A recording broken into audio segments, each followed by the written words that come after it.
Welcome everybody to the Lunch Table Podcast, and in this video we're going to give you our review for Five Nights at Freddy, the movie, streaming in Peacock or on Peacock, and also you could watch it in the theaters. Go support your local theaters out. This is a pretty fine film. Big fandom for this movie. A lot of you guys are big fans of Five Nights at Freddy, so this will be a spoiler-filled review. Stick around with us. Without further ado, Dylan, jump scare us. I thought it was a nice way to end Halloween, to be honest. Like, to be honest, it wasn't that scary. It was kind of goofy at times. I think the video game is actually much more scary than the movie, but it was still pleasant to watch, and it still has like this like creep factor to it. I loved seeing Josh Hutcherson back on screen. I think he's a great actor, and to see him in this more mature role, I really enjoyed it. And the animatronics, the Freddy characters, they look pretty good on screen. I'm not gonna lie, they do. It's funny because like this is the one time where like they can actually look like kind of cheesy, and it works because they're meant to be like cheesy looking, but it's still creepy nonetheless. They kind of. I mean, I'm not super into the lore. I know bits and pieces of it from back in the day when, you know, Five Nights at Freddy was popular, but they took liberties with the film. They changed a few character things, like the main character's name is Mike Schmidt, but I don't know if it was supposed to be Mike Anton or whatever his name is in the game. So I don't know if there was like a new character or it was like supposed to be like a parody of the character. Also, Vanessa the cop was the daughter of the scientist guy.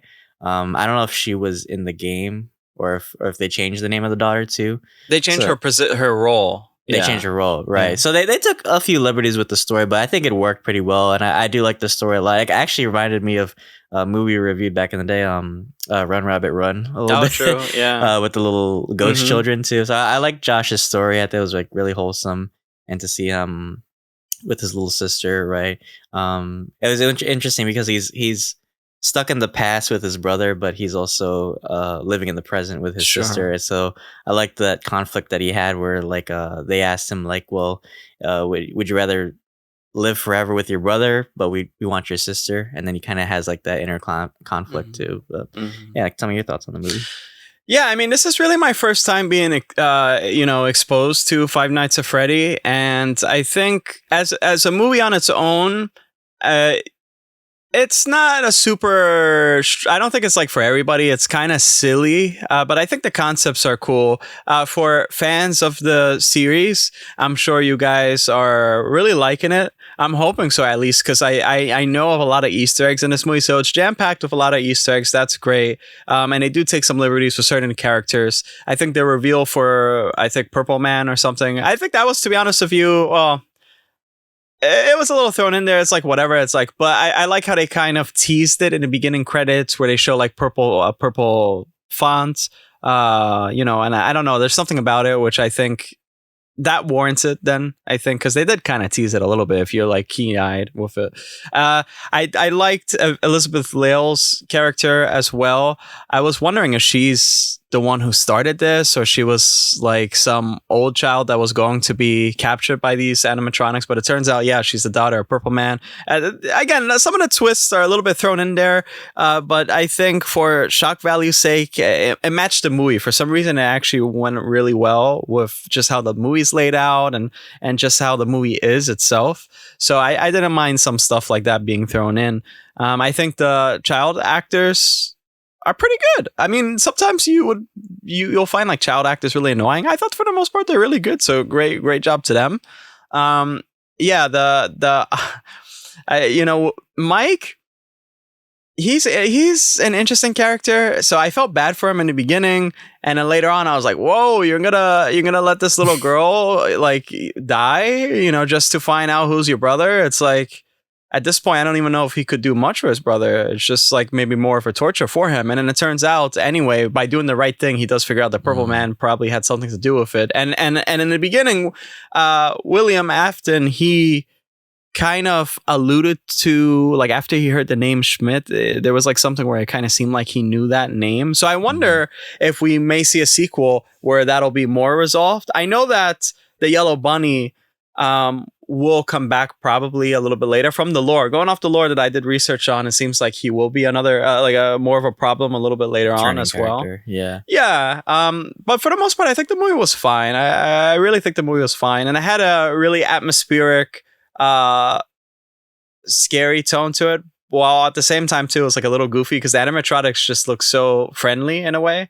So that encapsulated the games in a sense. I'm sure the games are scary. Well, it's just because you're walking around and you get jump scared. It's like, oh shit. Actually, it felt really sympathetic in this movie compared to the game. There was like moments where like they were just like building forts and like dancing around and shit. I was like, that probably wouldn't happen in the game because the game was like, oh well, once she's like, yeah, even in the game, like if you sleep, like Josh was like, or Mike was like sleeping like half the movie. Yeah. That motherfucker would have been dead in like 2 minutes if he played the game. Shit.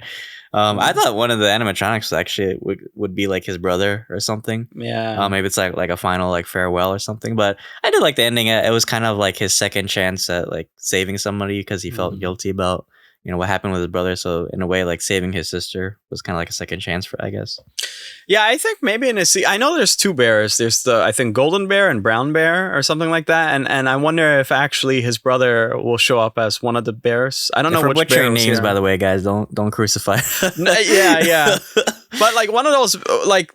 That'll be a cool twist, I guess. And then plus, this movie takes place in the early 2000s. So if we want to see something... That was interesting to me. Yeah. The fact that, well, in a way, it kind of makes sense because I don't know if it was like on purpose. Because remember how big Chuck E. Cheese was back in the 90s? Yeah, so maybe in a way, it's kind of like an homage to that. Because, the video games takes place like in the 90s or something, right? Yeah, and then you could do something with it in the future now, though that time jump, you could introduce new characters, maybe the yellow bunny thing, something happened with that.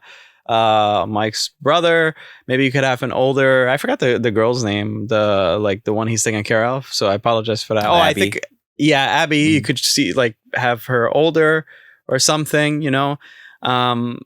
so there's a lot that you could do, and so it does set up the sequel pretty well. And then also the end credits, there's a sound, and I think it says "Come find me" or so. That's like a reoccurring thing in Five Nights at Freddy's. So I'm pretty sure that's probably the brother somehow. And yeah, there's a lot you can do with it. I think they set it up really well where it could receive a cult following now. For people that's not really involved in the games or really care about the games. Well, if you care about the movies, this seems like a thing you could follow, and that's cool. How do you think this is a pretty good video game adaptation? I thought it was pretty good. I mean, like I said, I'm loose with the gameplay and the lore, but I think it was pretty faithful. I mean, there's not much you could do with it, to be honest, in terms of story, because it is a very like survivalist game. But I actually like that they didn't try to make it like a survivalist story, because I think that would have been the easy way out to make a movie. I like that they kind of added their own personal story to it to give it a little more depth than just running around from killer animatronics, right? And there is kind of like this childlike like quality to it, which I really appreciate, which kind of why I thought of Run Rabbit Run. I don't know, it's just like I notice a lot of horror movies now, they're always playing on like the family aspect. You ever notice that? Yeah, and tragic like stuff coming back or biting them in the ass and they have to resolve it somehow. Yeah. Tell you what, though, we're definitely not gonna see that ant in the next movie. That bitch is gone. Shit. Yeah, I know. Shit, I saw 2 legs like a spell. I was like, damn, that bitch is done. Yeah, I love how they casually played that off too. Like, oh, she was supposed to get like this lawsuit and everything. I was like, yeah, he ain't missing much. Like, right, what? exactly. Yeah, I know. Well, what would you rate this movie? I'd give it a 7 out of 10. No, I give it like an 8 out of 10. I'll give it an 8 out of 10. It's not my cup of tea, but I think it's a good movie. I think people should check it out. And if you don't really care, I actually prefer seeing more stuff on streaming rather than actually going to the theater. But I think it's kind of hard because I feel like you should also support your theaters too. So I don't know. I'll probably give it a 7 out of 10.